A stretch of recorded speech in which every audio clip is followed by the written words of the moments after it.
Welcome to Your Soul Wisdom, hosted by Yana Amor Manocas. In each episode, we invite you on a transformative journey delving into the profound mysteries and wisdom of the soul. Join us as we explore a wide array of spiritual topics and sacred practices that nurture and heal the soul, from reincarnation and soul contracts to the enigmatic experiences of womb alchemy and astral travel. Our discussions are designed to enlighten, inspire, and deepen your understanding of your own soul's journey. With Your Soul Wisdom, nothing is off limits.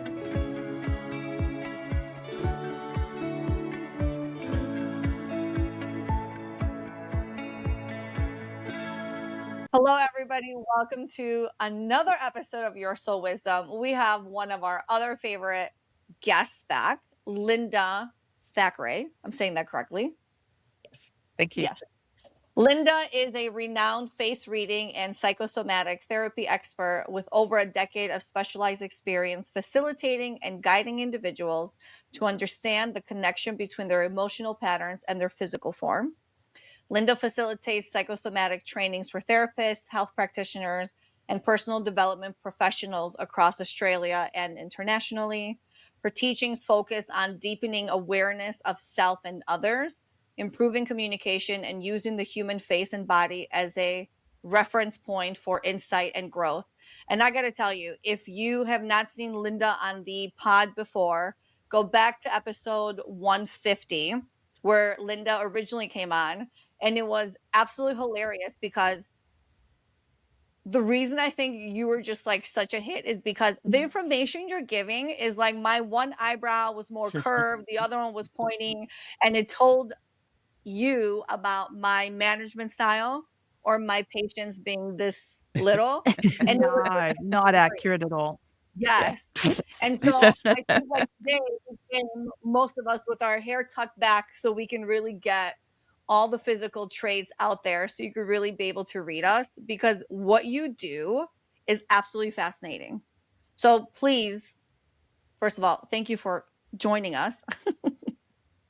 But please tell people how you actually read the face and how you even got into this, I think is really important. Okay, thank you. Yeah, what a beautiful introduction.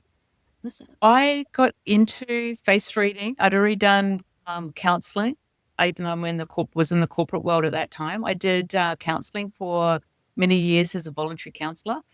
And then I came across face reading and I had my own face reading. And it was a little bit of a shock to see how much information is actually in your face.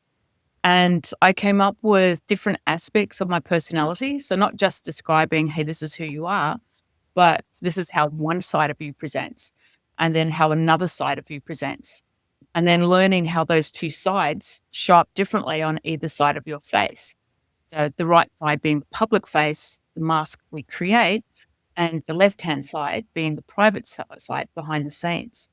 So it can be quite a shock, I guess, in many ways for people that are actually looking at their face and maybe having not noticed, like myself, that my face wasn't actually symmetrical, and very few faces are symmetrical. And I think one of the things that I really started to fall in love with psychosomatics and face reading is as people do the inner work and as they change their inner world, which reflects to the outside world, it literally changes how the face presents.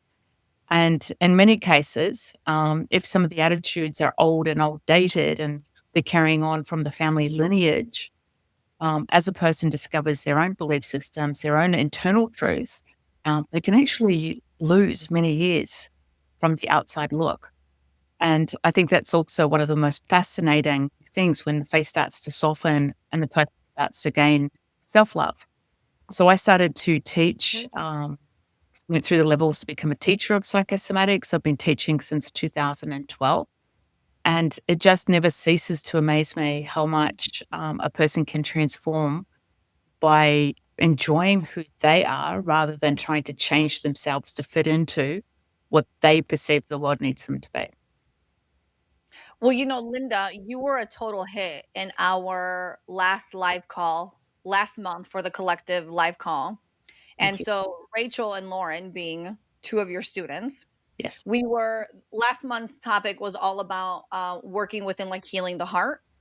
And so Rachel shared some insight that are connected to the face and the heart space. But also one of the things that was really interesting that Rachel shared that you taught her or you shared with her was about the eyelid. When you have like an eyelid that kind of goes like is like poofy or goes over, like it droops a little.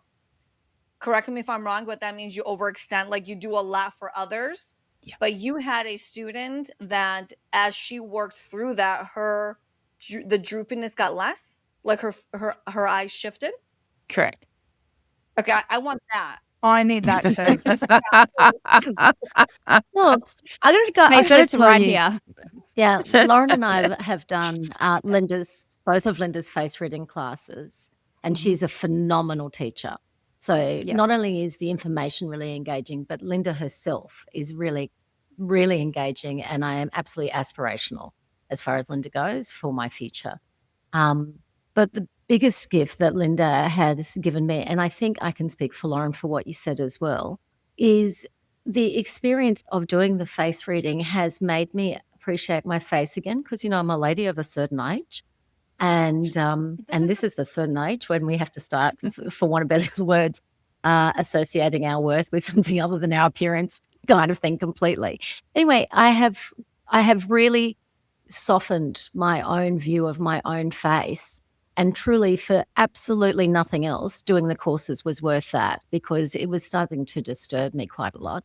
And the other thing I want to say is I've done lots of courses and I can read lots of things for lots of people. And there has been nothing as engaging as face reading. And even on that call, like when we're saying, does anyone have any questions? Never have we had as many questions about more information, about anything I could tell them about the face. It's a really interesting. Anyway, when you get on to reading us, hopefully people will have that experience themselves. I was at a drinks on Saturday night for someone's birthday, and someone was talking about all of their lines on their forehead, and I'm like, well, that means you have lots of interest and you're a really interesting person. It's really fun. But I echo what Rachel said, because you start to soften how you are, and you don't. Well, personally, I don't look at my face with as much like with judgment. It's really like, oh, what does that mean? And you start to appreciate your lines. You know what I mean? It's fascinating. The other thing I can say is I have had Linda's done 2 face splits. So that's where you take a photo of the face and you put the 2 left sides together, and then you put the 2 right sides together. So you end up with different faces, because the 2 sides of your face, when they're symmetrical, make different faces, right? And I did that 1 year apart, and I could actually see changes in my face based on the work that I had done in a certain area of my life. And that was quite astonishing. And there is something about seeing that physically that makes it really real. So it is really powerful work. Look, and honestly, in this day and age when women are under so much pressure because there are so many solutions to look younger, it's so refreshing to be around Linda, who, is talking about, in her very unjudgmental way, and she doesn't use language like this at all, but how ridiculous it is to try and erase something called smile lines. I mean, have a think about that, lady. Do you know what I mean? Like, they're from smiling. Why would you want to get rid of them? That kind of thing. It's things like that that really refreshed me. And I can't thank you enough, Linda, for all of your role modeling and how you handle, like, really, it's so personal and delicate when you're talking about people's faces. And really, I don't think anyone was triggered. I never saw anybody triggered through the whole of Linda's training. She's so skillful. She's a master. No. Okay. Yeah. Now. Anyway, Linda, back to you. Just read us, okay? Yeah. You know what we're waiting Just for. read. Please start with Yana. Yeah. So I would like to say though, like that whole thing about learning how to love the features, it's such an important, because sometimes people have different facial features that they don't like, and quite often the facial feature can be like the nose, as an example. The nose represents an identity, the sense of self, and sometimes people need to grow into the sense of self. So they can get some surgery too early because they don't really know each other, like themselves, when they first decide to have that surgery. So each feature has a different meaning. It is a little bit like a jigsaw puzzle, like you're taking a look at someone's face and you're starting to, the ideal is if you're a therapist, and it depends on why you're reading faces. So I'm a therapist, I'm a teacher of therapists. So I'm always taking a look at how to teach the individual features so you start to see patterns and themes. And ideally, when you start to see a pattern and theme, we unconsciously see that sometimes in people regardless, but we don't know why we're seeing or why we get a sense in our body towards somebody. So it opens up the space of compassion. And the style of reading that I teach is how to become more compassionate and kind, not only to yourself, but to everybody that you meet. And when you hear like bad behavior or you see some behavior, to be able to take a look and go, this is where this is coming from. Because we're taught from the time we're infants, how people respond to us internally shapes who we are. So if people around us can start to respond differently in when certain behaviors present, it literally allows a mirror to come back and go, I didn't get a reaction, so now I need to go inwards. So it can actually work in two ways, which is So cool. It's so patient.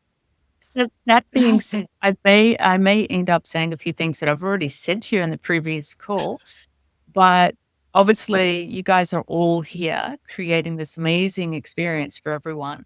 So that brings certain characteristics in terms of extroverted personalities and people that are in the emotional space and care about the emotional space. So there are some commonalities that you'll have on your faces, but I'm thinking that maybe we work with you kind of one at a time, I'm thinking, just as a starting point. So Yana, can I start with you? Sure. Okay. So put yourself on the big screen, Yana. Yeah. All your eyebrows. Darling, make yourself big on Yeah. the screen. Yeah, but I don't want to cut out Linda. Linda's okay. We need to see You're your the face best while one, she's talking about it. Yeah. Okay. So Yana, your face. The first thing that I notice about your face is you've got elongated face, you've got reasonably wide face. When I'm looking at a face shape, the first face shape that comes to me is oval. And yet I can also see that you've got quite a bit of structure in your face. So what that tells me is, number one, you're a dynamic personality. You have a lot of mental energy, emotional energy, and physical energy. And the really good thing about that is you have a lot of energy. That's what makes the dynamic personality. And the challenge with this particular feature is because you can conceptualize, feel into, and put into action, you have an enormous amount of common sense ability for that information to flow quite easily. So whilst I'm not reading this on your face, but I am reading it as a pattern that exists with people who have your facial features. Right. There's usually a level of frustration, particularly when you're younger, of actually learning to appreciate your gift. And what normally happens is that there can be a level of frustration with everyone else who doesn't have the gift of being able to think, feel, and create things with ease. So it usually will come across, and I'd be surprised if it hasn't come across, because it's usually is one of the most common things that I experience with people who have your facial features. Well, I'm trying not to look at Kylie, who's laughing over there, because I'm watching Kylie. absolutely. I'm going through it, okay? I'm going through it. Frustration is definitely a thing that I will or would have experienced, whether it is with myself, with others, them with me, all of that. And so I absolutely resonate with that 100%. Now, but I do feel like for the most part, I have worked through a lot of that. But yeah, when I was younger, it was, and they say your children bring in whatever stuff you still have going on, and my daughter must have that same face because she's got it too. So thank you. Yeah. She is. She's a So- mini so you, not- isn't it? So, yeah, and I said to you, I'm not seeing it in your face. You heard me say that, right? Yeah. Yeah. But knowing your facial pattern, I said this is what I would normally see in this face. So when I don't see it as a current theme, that's where it would normally be an imprint. And you'll notice there's two things. There's number one, I read a pattern based on behavioral patterns that I see within your face structure.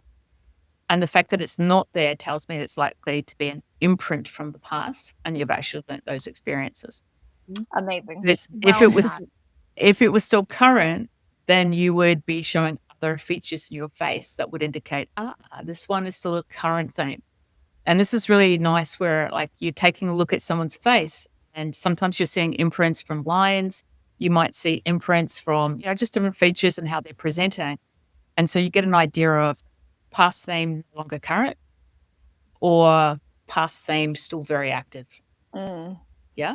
What would have been some of the signs that could have been on Jana's face that would have indicated that she has not moved through that? Well, number one, the vitality usually would be a little bit different, and maybe there could be a little bit of a nostril flare or tightening around the lips. So, and just something that indicates like a holding pattern, and that energy is not coming through necessarily as passion and enthusiasm, but more frustration and holding back. Because when you take a look at anger and passion, they actually live on the same plane. Yeah. So if you suppress the anger, you also block your passion. So the healing path of people that are angry is to find that expression to come into where they're passionate about.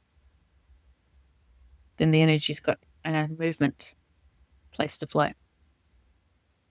Yeah, and I definitely don't hold back. So I love it. Thank you, Linda. Okay, thank you. Amanda, should we come to you? Okay. Come a little closer, Amanda. And thank you. So Amanda, to start with, I'm looking at your combination of, well, the first thing that really jumps out is your cheeks, right? So your cheeks for me are very much about the person that people lean into. And when I say lean into, the widest part of your face being your cheekbones. I call it the random factor because random people will come and share their stories with you. It's the first thing that really gravitates, like the first thing I notice. And then as I look closer, because that's kind of, again, like that extroversion, you've actually got a couple of introverted features as well. So it's always really interesting for me when I see an extroverted face with an introverted feature. And I know you're, in terms of communication, you can be an excellent, absolutely brilliant communicator. So people, because you've got more than one extroverted feature, people might not see so much that part of you that's actually internally quite a quiet person. So I'm curious as to how you navigate that, but it's usually takes many decades to navigate that particular pattern. Yeah. I was an extrovert at school, I think, but at home I was an introvert. So I was very quiet at home, very kind of moody. I was kind of went through quite a moody stage. But at school I was the joker. I was the person that was always laughing, always messing around, really loud, kind of stuff like that. But on the whole, I am quite a quiet person. I can be quite shy, quite quiet. Yeah.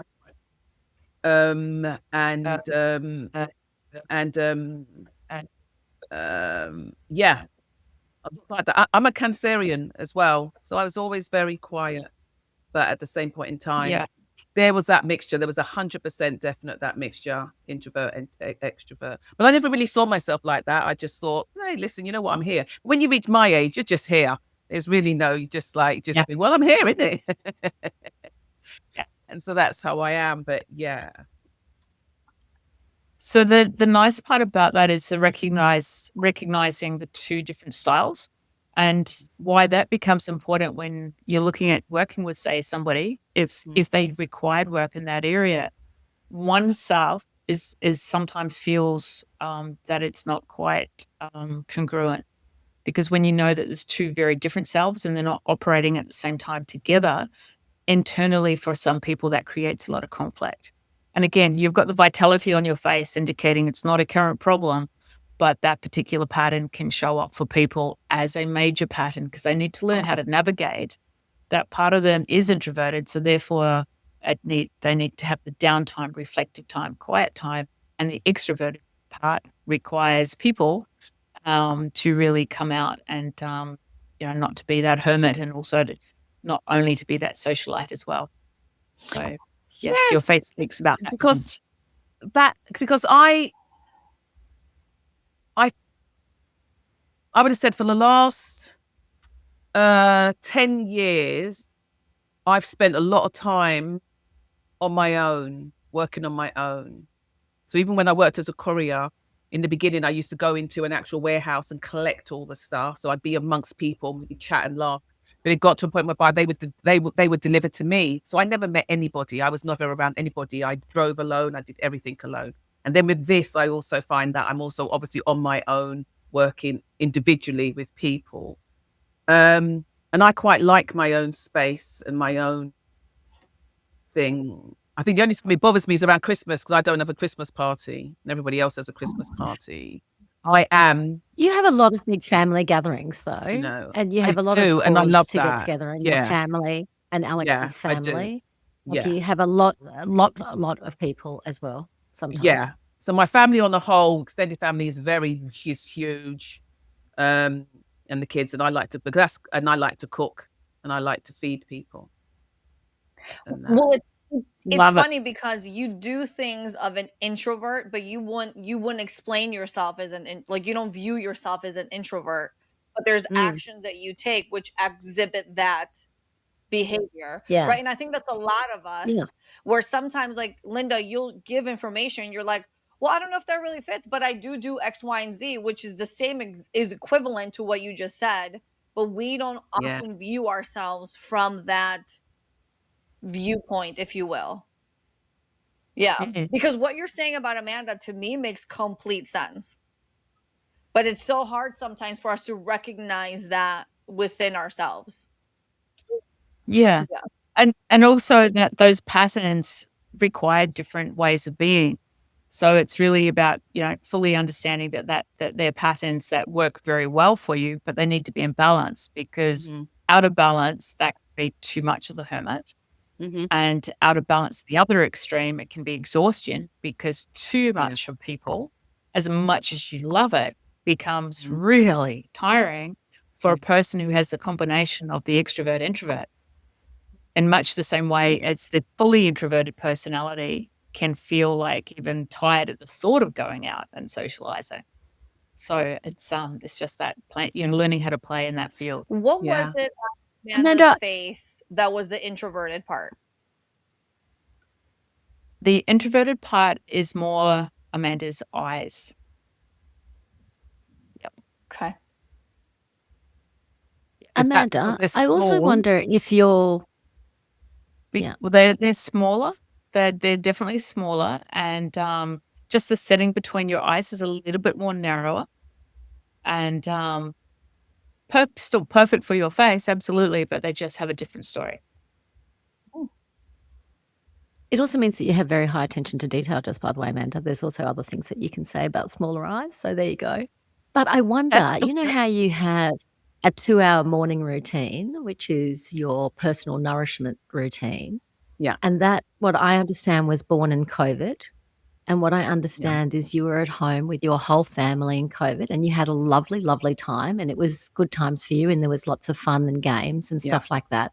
But I wonder if that routine that you started was your way of having 2 hours to yourself. Even though you loved the time with your family and that was great, but on some level you needed to have some alone time of just personal focus. I don't know. So I can't say yes to that. But I can't say no either, purely because I just wanted to learn about, makeup, and that was how it began. I really wanted to learn how to wear makeup and not put blusher on and look like Andy Pandy with two big red patches on my face. Do you know what I mean? But if anybody knows Andy Pandy, but or look like a puppet, you know. But and so it really came out of just taking that time to learn, and now that's how long it takes me. Sometimes I try and test myself, see if I could do it in any short amount of time. But it's also because, so I can have physical reasons for why it is the case. It's also because menopause slowed me down. Whereas before I could get up and get out of the house in an hour, boom, bish, bash, bosh, I couldn't. Menopause slowed me down because of the hot flashes. So I'd come out and I'm like, so I've got to now wait for that to calm down. And so I used to move very slowly. So everything got stretched out. I don't know. But I enjoy my time because it's time I do get to watch my TV programs and things like that. And if that time gets interrupted by other people, how do you feel? Get out. No, kidding. What's your time? It's your time. Yep. My time. Do you know what? That's a really good question and I guess it does tie into what Rachel was saying, because I could make phone calls in that time while I'm doing my makeup, but I don't want to. Yeah. I don't want, because I think because it's my time. Because once I begin, Yeah, it's your time for you. I'm on it. Welcome to introversion, mate. That's what it feels like. That's what it is. Yeah. And it's really beautiful that you're giving yourself that grace as well. And I think sometimes with going through menopause, the things that are maybe still showing out of balance are asking to be corrected, because you're going into a different phase of life. So sometimes the body makes that a little bit more challenging, and you have to learn how to slow to be with the parts of your body that want a slower, more different lifestyle to, drive, push. Yeah. Interesting. Yeah. Beautiful. Thank you. You're very welcome. Thank you. Thank you. Kylie, I think we're up to you. Oh, great. I know. So I do know that Yana did understand what I was saying about making herself on the big screen. She just didn't do it. Yeah, now I know the truth. Now I know. Thank you for pointing that out, Rachel. Listen, But we can see. is this what We you can see a want? beautiful Is face, this what Kylie. you want? You got it. Thank you. But yeah, Yes, thank yeah. you. Now, bravo. Classic. Oh, great. Thanks again. Okay, Kylie. Okay, so the jump out features for me when I'm looking at your face, you've got 3 beautiful zones. So you've got a very good ability to think, feel, and put into action. Your physical zone is slightly wider, ever so slightly, than your forehead and your emotional zone. So it tells me that you're someone, and the lower zone for you is well fleshed. And so that basically speaks about your nurturing part of your personality and how nurturing you can be to others. Kylie.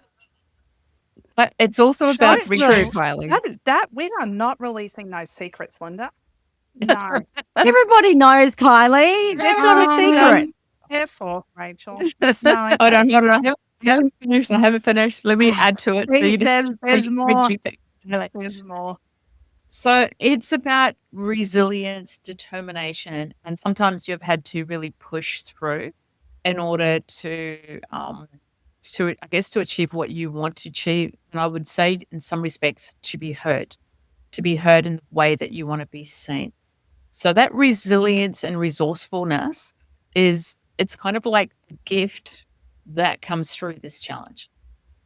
But that softness of the tissue speaks about the gentleness of how you do it. So whilst there is quite a strong internal push that you've had to find that inner resource to actually get through and create, there's also going to be that real gentleness that goes with it for you. Because combining that feature, you've also got the rounded chin that comes forward. And this rounded chin speaks about as you put your thoughts in action. I do have a chin. Yes, I do. It's a good Yeah. thing, Kylie. Wait till you hear. It's a great Oh, okay. thing. I'm hearing. Not So loving the what the chin going forward, when you're younger, can have an aspect of competitiveness. But usually as it gets older, it becomes more about, because it's rounded, it becomes more about the advocate. I refer to it as the advocate's chin. So equality and fairness will be values that you deeply hold. And when I say deeply hold, it's like, something is completely unfair, you're going to notice on the inside. And because you have other features that also speak the same thing around fairness and equality, as I say this, for me, it's like, well, I actually see this in 2 or 3 places, so it magnifies for me that this is more likely to be a strong theme for you. Whereas if I saw it just in one feature for somebody else, it would be like, yeah, it's there, but it doesn't have such an insistent quality. Awesome. It is awesome. God, I'm tired of advocating for people. Like, why can't you do No, it? you're not. And I'm tired No, of but not knowing. also, Kylie, you've got your fighter gate in human design is very significant, and that is part of that whole thing. And even what we were talking about in the last Yep. podcast. Yeah. Yeah, how your resilience and pushing through, you go. You're a protector What and defender might as fall. well. Yeah. Listen, Yeah, I absolutely. don't. This is making me incredibly itchy. Okay, because We enjoy doing It's that. not a good yeah, it's you just guys not a good enjoy thing it. for Kylie. I like to be under the radar. Okay, so now you're letting all my secrets out, Linda. Okay, Is there anything on Kylie's face that shows up that she wants to be under the radar?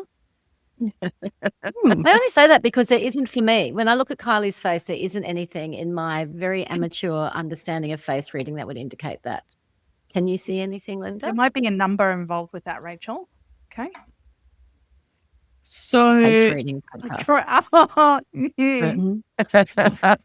but the impression that I have, you'll notice when we get emotionally close to Kylie, Kylie closes her eyes more. That just tells us a little bit like, sometimes humor can be a bit of a deflection.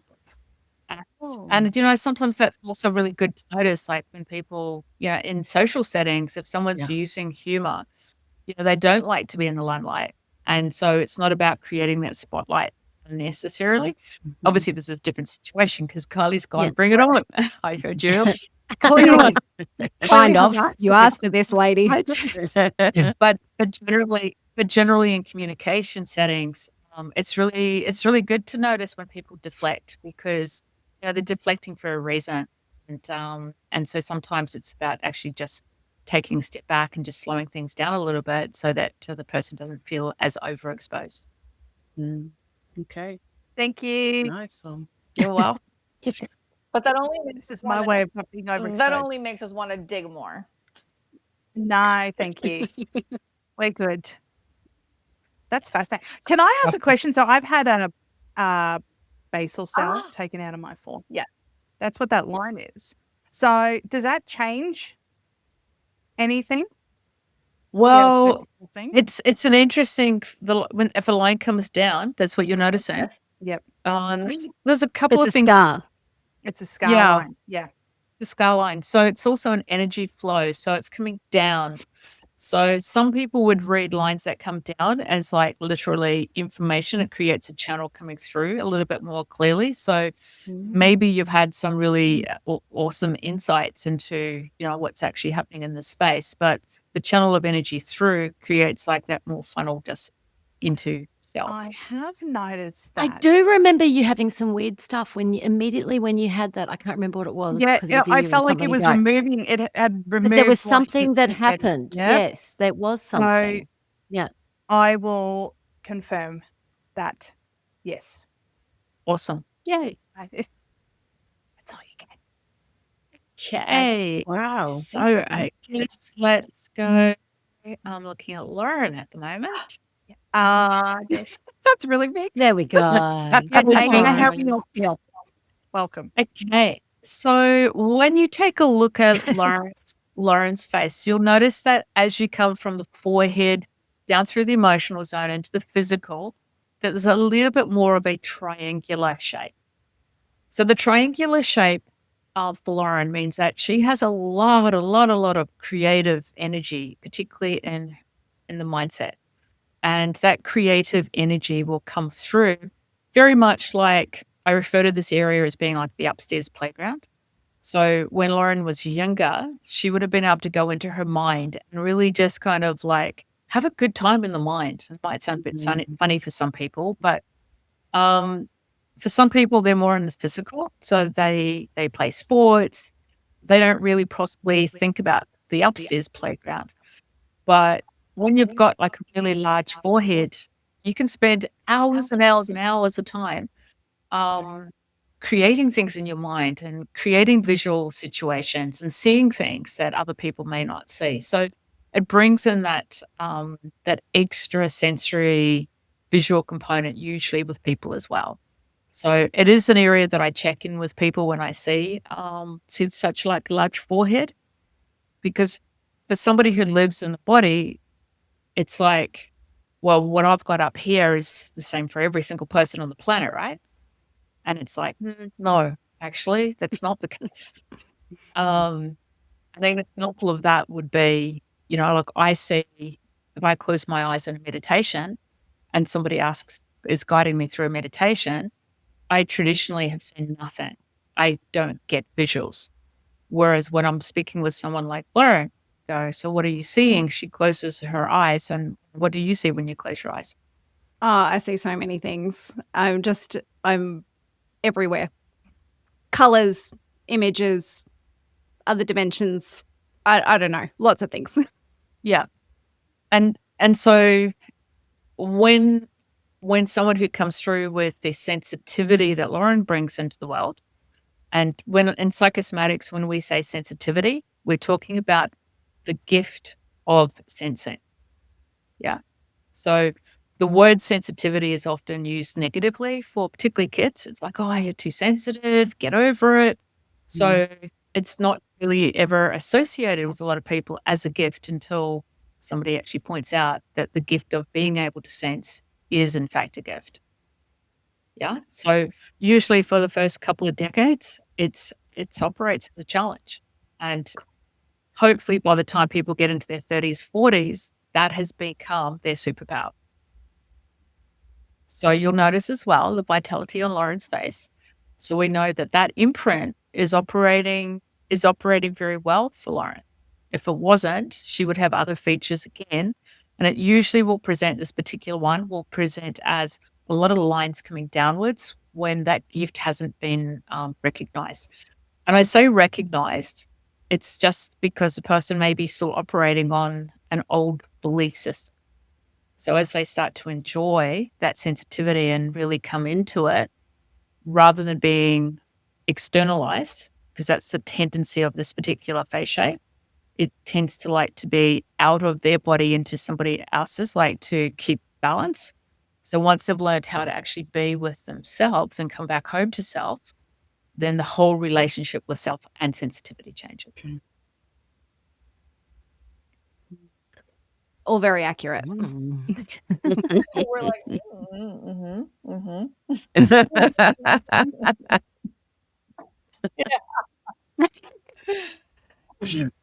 And last but certainly not least. Oh, let me take off my yes, glasses. let's make you large. Well, actually, Rachel, why don't you leave your glasses? Can you put your glasses back on? For a sec. So glasses are an extension of yourself. And what we notice with the choice of Rachel's glasses is that they're round. They show a very big heart and they've got a beautiful border around it. So it's like, please see with me for my big heart with good boundaries and a colorful personality. Yeah. And ready, Rex. I actually think that just by describing your glasses describes a lot about your personality. Thank you, Linda. And the softness that I see that is coming, it's really evident, I think, on your facial features as well. So again, I see someone who is really quite a kind personality. You've got a combination of oval rectangle as well. You actually do need to have a little bit more structure. Um, Than anyone ever. Yeah. well, the structure for you is it's almost like a given, and if the structure is not there, the really cool thing is it's likely to be created. And even with little things like, you were very kind to send me a message and give me a heads up on a couple of things today, right?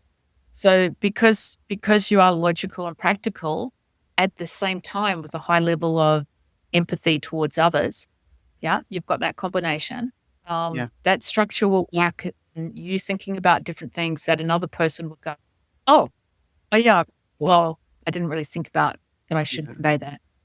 Yeah. So it Yeah, becomes she was the mastermind of our trip to Australia. Yeah. I love that. Created everything down to the detail. Like, it was magical. I loved it. Yeah. Sorry, whenever Brilliant. you say anything about that, I think about booking the wrong house. But anyway, whatever. At least we had a house. Bought the It right was house. that. It was that. Yeah, you bought the right house. Yeah, it was the right I'll one. tell you what, Linda, like, I appreciate what you said, but it's so funny because I need to go and buy myself glasses. And now that choice is slightly more confusing. Like, I really hope when I'm in the spectacle shop that I just forget about face reading and just go back to what I fancy You will. and aesthetics, that kind of It's like, thing. what do I love? Well, I think it's interesting because, let's call it 15 years ago when I was really, really, really business focused. I wore brighter glasses, like some of them were like fluorescent sort of, but they were much squarer, rectangular shapes. And I mean, I've always been a compassionate person to other people, but I would have been much more focused on business rather than, feelings at that time. Is that what the okay, so your glasses, Linda, to put you on the spot for a second, are rectangular. So what is the difference between, what does that say about you as opposed to Rachel? They're not so rectangular. Okay. She's a swinger. She goes both ways. It's a combination, right? So they're probably, for me, again, I've got the blue, but it's big-hearted, still with boundaries, but to bring in the practicality as well as flow. Because it's more What does it mean? instead of round? Yes, so it's got like the elongation because they're going up. So that's like the elongation basically sees the bigger picture. So unconsciously, maybe that's what I'm sending out to the world as well. Yes. So 2 pairs of glasses that have caught my attention are frameless glasses, like the glasses that are just glasses and nothing. And so I'd like that. And also that divine man, Gabor, can't remember his name. Gabor Mate. I noticed that his new glasses are not only perfectly round, but they're also literally rose tinted. So I'd love to hear your opinion on both those pairs of spectacles. Okay. So for the one that has no frame at all, depending on the person's face, I may suggest to some people that they change that frame. Okay. So if, as an example, if they also had a lack of eyebrow, we would like to actually create more definition around sometimes the eyes. And unconsciously, the actual glasses also create that definition for us. So when you're not wearing, like say if you've got no eyebrow, the distinction between thoughts and feelings becomes blurred. So if that person also was having challenges with a little bit of muddling of thoughts and feelings, scatteredness, then I would suggest more of a framed glass. Is there any personality that you would suggest non-framed glasses? I think it depends on. Let me reframe this for you. Different people have different perceptions, right? And you'll notice that when, just say there's nothing wrong with the person's sight, but they're starting to feel a little bit uncomfortable. Sometimes people, when they put sunglasses on, are going to feel more socially comfortable because it creates a barrier between me and you. So I am one of those people. So it's actually about. That's not true. Sorry, I beg your pardon. So it's actually about recognizing your personality type, whereas other people will go, actually, I don't feel like I need that. So for them, whether they have like the rim glasses, or they'll be more comfortable with clear. Yeah, because it's not a barrier for them. But for the person who feels more comfortable putting them on, has a little bit of protection. And for the people who have no idea what that is like or feels like, trust me, it's the same. It's to become aware of your own pattern, because sometimes that is around like the actual sight itself. So can I ask a And the question? rose-colored glasses? Oh yeah, the rose colour. So I love Gabriel Mate. I think he is one of the most amazing divine human beings, and his life experiences speak volumes. But his life experiences are also really, they're hard, they're tough, and he's doing global. Now, if you read Gabriel, he's not an extroverted person. He's more of an introverted person who has, through his own life experience, seen a dedication and a commitment for information that needs to be shared with the world. So the glasses themselves with the rim, it has a protection there, but he's also attempting, I think, to bring more joy into his expression.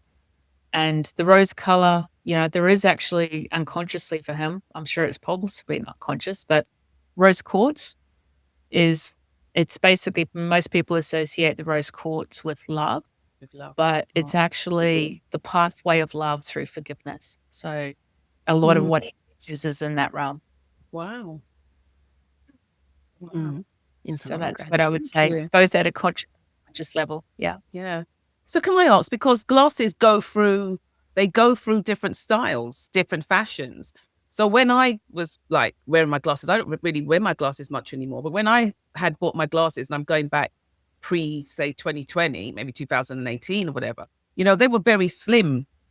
They were very slim lined glasses, heavy framed slim line. A lot of people were wearing slim line glasses. The big lens, the big glasses and frames and everything like that have kind of like come in sort of like in the last, I would have said 4 or 5 years, because I see my children go through the different changes, because they're always the one that keep up with it, because they're always changing their glasses. And so and then if you go back even further than that, the frames were really big. If you go back into like the early 90s or stuff like that, the frames are really big. So if you're still somebody that chooses like small frame, what would that mean? Can I ask you a question? I'm gonna just bounce this one back up to you. Yeah. So when you put frames on now, how do you feel? Oh, I feel very studious, very teacher, very business, businesswoman, like, you know what I mean? But I don't wear them anymore. I don't even know where they are. But I think I don't know. But do you notice that you've answered your own question there? Those glasses don't feel like me anymore.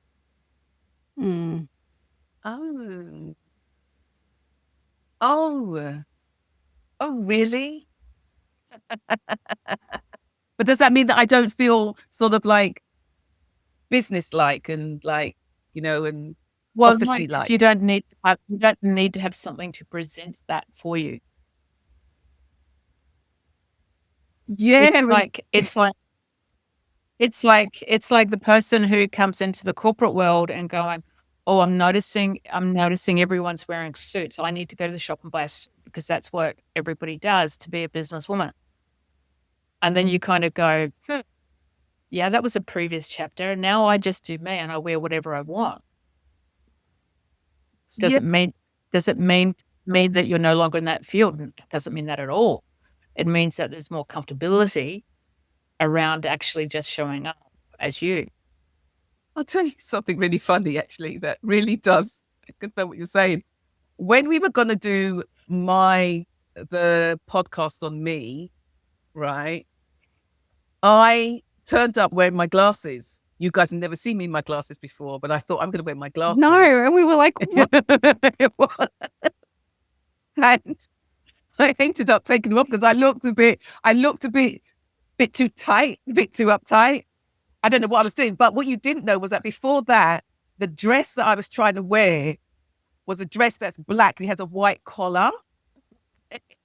So it looks kind of like a nun, but I couldn't zip up the dress. Yeah. And my sister couldn't zip up the dress for love nor money. I couldn't get into it. I thought, oh, watch this for a laugh. I won't wear it. But that's how I was coming. I was coming with my glasses and my nun dress for my And none of it would have been you podcast. in the episode about you. It was wild. Yeah. I'm a I 5, am you so know, as you like to confused say, by I'm a all those 5. words that you just like nun and business, and I'm just over here going, how was that in an Amanda conversation? Yeah. But Linda, can we that's do like a speed round, like of like different characteristics? Yana wants more information. There's been does. too much Listen, chat. listen, Not Finally, enough if reading. she enlarges herself, okay? Don't answer her Yeah. if she doesn't. Until she puts the screen up Read me big. another based on what I've already said. No, wait, hold on. I'm still thinking about the nose thing you said earlier. So, what does it mean for people who have like a larger nose, or even the bump in the nose? That is a party trick, the larger nose. A party trick, Particularly if the nose comes a lot out this way. like pointy. No, like it No. extends off the face. So Okay. it points Turn your out. head to the side, Yeah. Yana. No, I have a So if it's like big this. nose, but I'm curious about the nose. Okay, so people who have a big nose, as in it comes out. It comes out. They love information. Love. Yes. And I have some in mind, So- so I'm like, yes. So why I say it's a little bit of a party trick, because personally, if I was a little bit socially awkward, I would learn face reading. Knowing what I know now about like what I do, I would teach it to anyone who has difficulties in social situations. Number one, they'll feel more comfortable in themselves, but number two, they'll start to see people and interact differently with people, and people love generally to know something about their face, and it takes the energy back over to another person rather than being just on the person doing the reading. But the nose coming out, providing it's quite a structured nose. So like if you think about the nose, that's you can see it's got more bone to it, and it's maybe a little bit of flesh, but it's a little bit more bony. It's more intellectual knowing, right? So people like that that have this feature. I was doing a presentation the other day to a group of people, and there was this gentleman, and his nose was like, really quite strong and way out. And I said this to him, you just love information. Like you've got that nose for detail. And it turned out that he was a journalist. So he thought that was very, very funny because it's his full-time job. Yeah. If the nose is a little bit fleshier, then it's more about that person who likes to know social things. Yeah. So the structure, whether it's in the mind or whether it's in the emotions, tells you a different style of information. That's so interesting. Honestly, the whole lot is just wild. There is No, I like know. That's so much detail. what about like when people smile and you see gums, or some people you don't see gums? Yeah, look, the gum is a little bit more challenging in a personality, and sometimes, in some respects, it's like the overextension again. And usually it's going to be with the person who can sometimes try too hard to fit in. So their lesson is don't try so hard. Yeah.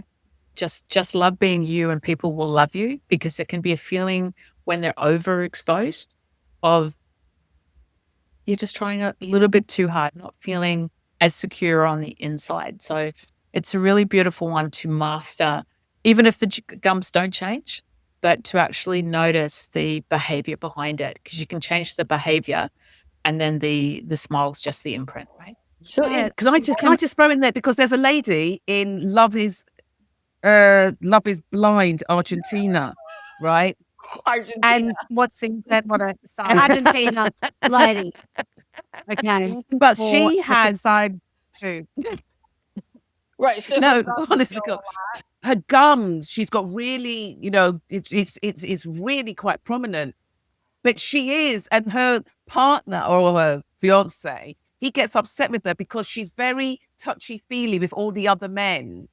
And it's not that she wants anything with them. It really isn't.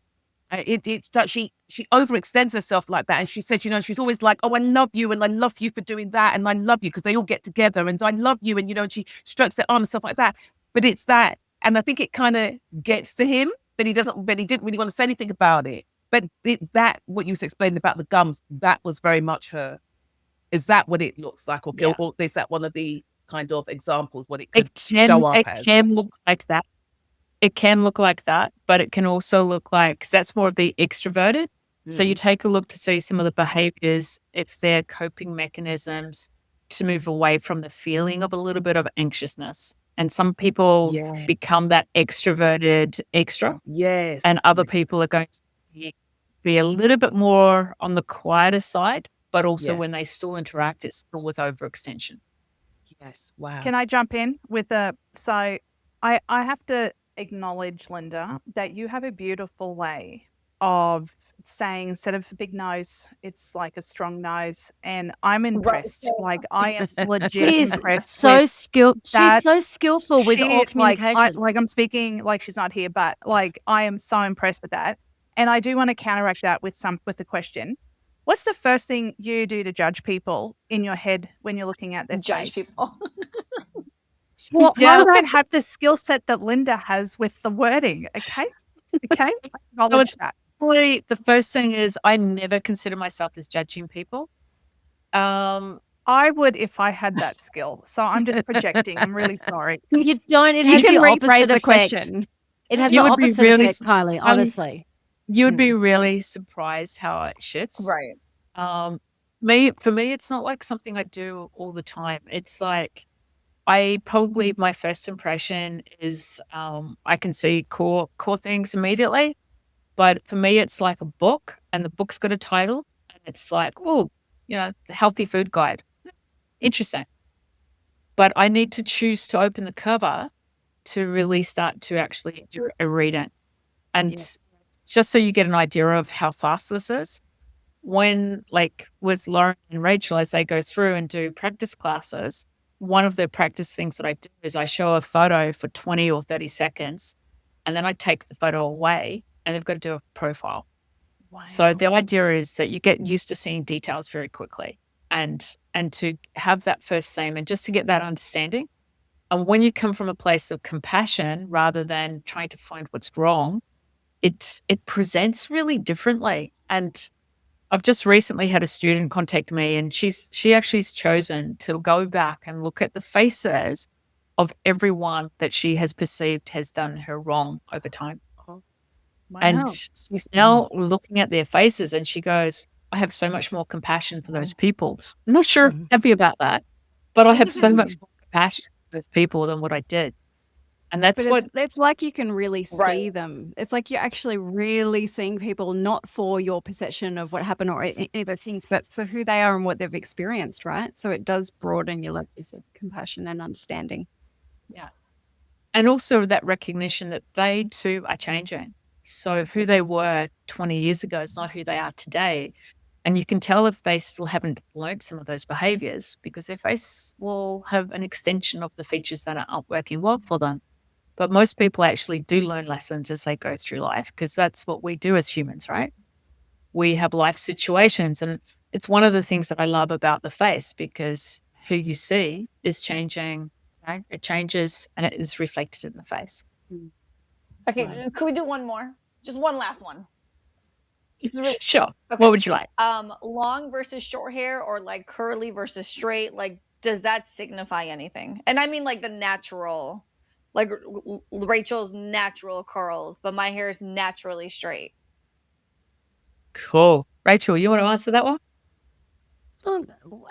I just think of the only thing I can think of curls is memory.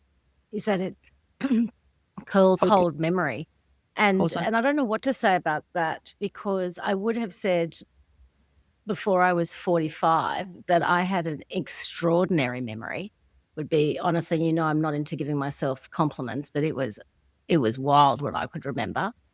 And now I think I've kind of reframed it into more of a much broader, multi-dimensional kind of memory. I don't know, is how I think Makes about sense it. because I don't remember anything. Anything.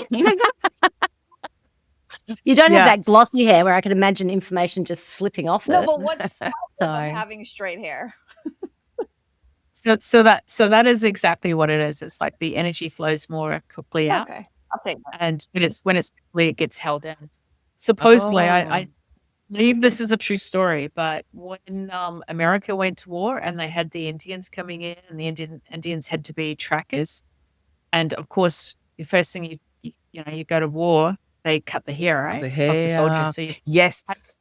you're cutting history. Yeah, Yes. you're removing history. Yeah. Plus, I'm sure they also do it for other reasons, but that is one of the things, you're changing history. Linda, The explain it's a breakup haircut as well. the You know Indians how you have that thing that you want to have a haircut when you've had a breakup, that's actually cutting off your history and you want a fresh Yes. start. But also, I thought with the Indians, when you cut their hair, it affected their ability to track. That was what I was about to say, yeah. It Yeah. affected their ability to track. They were the only ones that were allowed to wear the full hair, long hair, Yeah. because the hair is a sensor, right? It's like an antenna. Yeah. And you'll notice, like, if you're scared or if you're afraid, you'll notice, like, Or your hair hair's stand stick up. So Yeah. it's basically a body awareness for us. Like, the hair actually is like an antenna. So cool. So cool. Okay, listen, I can Beautiful. go on Thank forever with my you. long list of questions that I know we all have, but Linda, obviously you'll have to come back again at some point. But for right Yes. now, can you let people know where to find you for a course, a reading, and everything you have to offer? Absolutely. Thank you. So my website is thefaceandbodyinterpreter.com. And I do have upcoming classes. I've created a 6-hour class, which is for counselors, therapists, coaches, people in leadership as well. And that class is, it condenses 25 hours of training into 6 hours of like gems that people can use immediately with clients. And then if they decide to go further, then they get a discounted offer into their level 1 training. Some people might prefer to jump straight into psychosomatic training. All trainings are designed to read other people whilst a mirror is being held up to look at you. It is impossible to do this work without self-reflection. And in that self-reflection, it can be particularly good for people that have gone into roles where they're helping others, because a lot of people do that in the emotional fields because of their own pain and hurt. And it's just another layer of clearing whilst recognizing the gifts that you've already learned along the way. I love it. And people can find information Love for your it. readings as well on there.